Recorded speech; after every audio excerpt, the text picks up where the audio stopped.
हलियो वञ मुसाफ़िर सिंधुअ जे किनारे भिटाई कलंदरी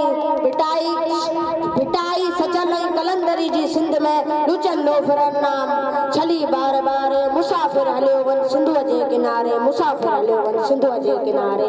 इन मजलिस के संदाईंदड़ इंतहाई एहतराम जो लायक मुंहिंजे आहिनि प्यारा रहबर मुंहिंजा उस्ताद साहिबान मुंहिंजे इल्मी पंध जा पांधेड़ा मुंहिंजा हमरफ़ीक शागिर्द साथियों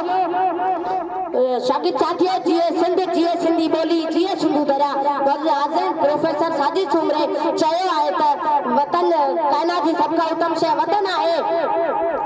पाकिस्तान जे शाइर रसूल हमज़ा तोप चयो आहे त जंहिंखे पंहिंजी धरती न उन्हनि खे धरती में क़बर न मिलंदी। हाज़िर वतन क़ौमनि जी वका जो क़ाबिल जुज़ आहे। असां दुनिया जे कंहिं बि क़ौम जे अॻियां पंहिंजी क़ौमी सकावत जो नाज़ करे सघूं था छो त असांजी क़ौमी सकावत हसीन धरती ऐं हसीन ॿोली जा वाली वारिस आहियूं।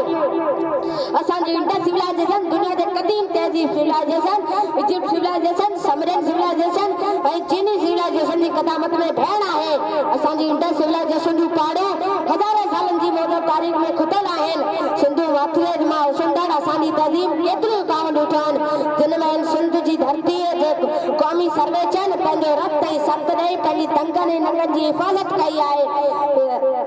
तारीख़ केतिरनि वाक़िअनि सां भरी पई आहे। हिन अहिड़नि जोतनि खुटनि जे लाइ शाइर चयो आहे त जंहिंजी तारीख़ खे लोॾे छॾे जंहिंजी हिमत हिमालय खां ऊची हुजे जंहिंजी लफ़्ज़नि सां फौलाद फाटी पवे जंहिंजी सोचनि जा अणखो डोजल सिलसिला ऐं फलक का फ़िक्र तूं मटे फ़ासिला ऐं ज़ुबान सां ज़िक्र में करे ज़िलज़िला ज़िंदगी अचो रोज़ अहिड़ा बचा खीर जहिड़ा अच्छा सोन जहिड़ा सचा जिला मंज़िल हमेशा रही मुतज़िर काफ़िलनि जे अॻियां हुआ क़दम मोतबर शींहं जहिड़ो ज़िक्र बाज़ जहिड़ी नज़र रहे मशल विया थिया जुदा रहे विगर वक़्तु मुर्दार जाओ अड़े मुनसफ़ो साॻी अथव सोच जो हिकु दफ़ो साॻी अथव सोच जो हिकु दफ़ो। असांजी धरती तोड़े असांजी क़ौम केतिरनि तारीख़ दौरान खां गुज़रंदे कंहिं धारनि ऐं हमले वारनि खे बर्दाश्त नाहे कयो। हर जाबिर ऐं हमले वारनि खे मुंहुं तोड़ जवाब ॾेई पंहिंजी लोली पंहिंजी ॿोली पंहिंजा गीत ऐं पंहिंजी पिरोली खे बचाई ऐं पंहिंजी हर सुञाणप खे बचाईंदी थी अचे। अचो सभु पाण इहो मुतहदिद ऐं औद करियूं त पाण